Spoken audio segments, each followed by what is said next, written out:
What is up, everybody? Welcome back to another video here inside the nerdy realm in the multiverse. We've got another episode for the Book of Boba Fett, or you could say Mandalorian Season 2.5, and today we're going to give our thoughts and break down the 5th chapter of the series, The Return of the Mandalorian. This episode was so good and had so many references and Easter eggs in it. Every time Bryce Dallas Howard has directed an episode for the Star Wars shows, she has done such an incredible job. She definitely deserves a ton of recognition. You could really feel the series amp up a little in this episode. The only thing that felt a little off to me was, well, Boba wasn't in the episode of his own show, but I don't really mind it. If I had to give the episode a rating, it is for sure a full 10 out of 10 for me. This is by far my favorite episode that we have gotten for the series. Let's get into breaking this jam-packed episode down and pointing out all of the Easter eggs that were in it, and wow, there were a ton. As we know, last episode left off with a cliffhanger hinting towards Mandalorian's return for the series. This brings us to start off immediately by seeing Din Djarin as he's going after a bounty. This was so cool to see, as we see that he still has the dark saber, and we get some great lightsaber action as he hunts down and takes out a group of Klatooinians. Before he takes them out though, we hear him say his famous line that he said all the way back in the first ever episode of the Mandalorian series.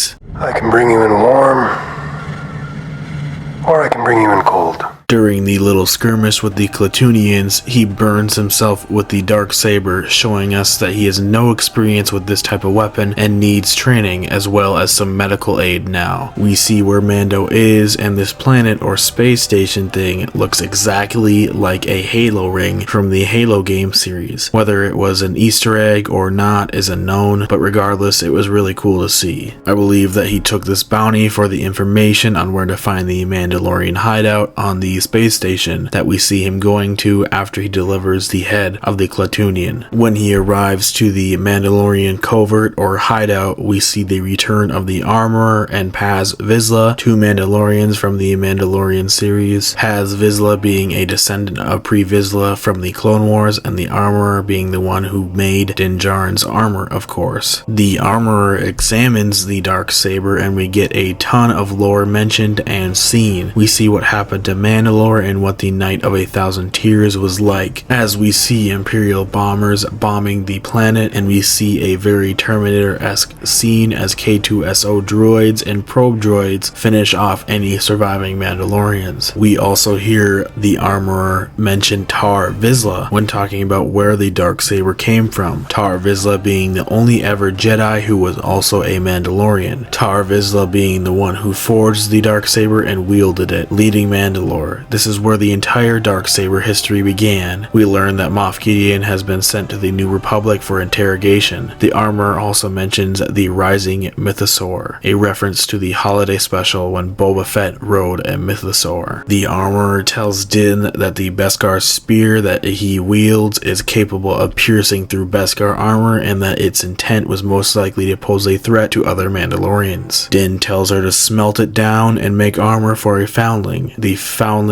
being Grogu. It seems like what was forged for Grogu was some type of chainmail shirt. As she ties a pouch carrying the gift for Grogu, she ties it in the exact shape of Grogu's head and ears. The Armorer says that those who wield the Darksaber after winning it in combat will lead Mandalore to greatness, but those that acquire the saber as a gift or being handed down to them, it's seen as a curse to their fate. This is most likely referencing how Bo-Katan was given the Darksaber in the Rebels animated series, and how her leadership from there on ended in tragedy as it led to the Purge and the Night of 1,000 Tears. As the Armorer tries to train Din with the saber, very similar to the scenes we got in Rebels when Kanan trained Sabine, she describes the weight of it and how heavy it is. As we know in lore that may be unknown to a lot of people, lightsabers are actually heavier weapons, and you must be well trained and know how to wield it if you wish to carry it properly. Paz as Vizsla comes in and challenges Din to a trial by combat so that he can try to get the Darksaber from him, which he believes belongs to him because of his lineage. Paz uses a vibroblade and a force shield that forms around his arm. This looks like the same type of weaponry that the Death Watch used in the Clone Wars. Obviously, the trial by combat ends with Din victorious, but the armorer asks them both if they've ever taken off their helmets. Paz says no, but Din hesitates and then tells her that he has removed it. She tells him that he's no longer Mandalorian then, and if he wishes to redeem himself, he needs to seek out the living waters below the mines on Mandalore, which have all been destroyed as far as they know. This is most likely what we will be seeing in Mandalorian Season 3, Din traveling and seeking out these living waters to seek out redemption. Mando boards the same type of transport ship as the Pikes came off of at the end of the 3rd episode, heading to Tatooine. We see Peli